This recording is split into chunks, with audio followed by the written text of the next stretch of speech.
how to be less afraid of death. I have a better suggestion. You should be more afraid of not living properly. I don't know if you can be less afraid of death exactly, but I think that here's a hypothesis, and this is a Socratic hypothesis. I write about this in my book too, by the way. Maybe if you live your life thoroughly, right? You take use of the advantages, make use of the advantages that are put in front of you, make use of your talents, say yes to things, tell the truth, like stand up and get at it, assuming that you can do that, because some people are very ill and hurt, but assuming you can do that, I think the only way to combat fear of death is to live fully. And I think that might actually work. I kind of wonder, I've talked about this with my father too, who's getting pretty old. I've asked him if, for example, if he could be transformed back into an 18-year-old, knowing what he knows now, would he do it?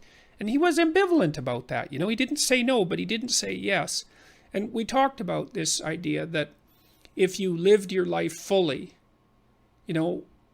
maybe that would be good enough. Because, I loved having kids, but I don't feel that I would have kids again, because in some sense I've already done that.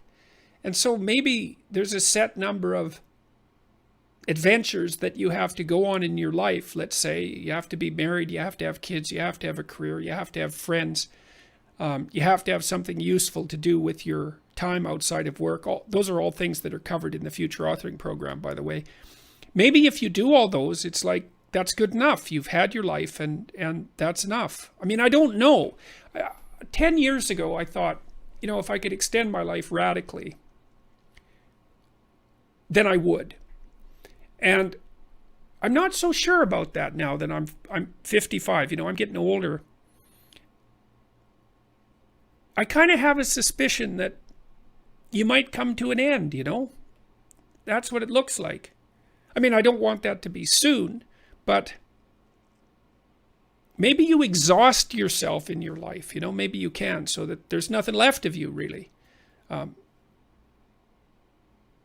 It's a good goal anyways. So, okay, let's find out. Let's go back to this other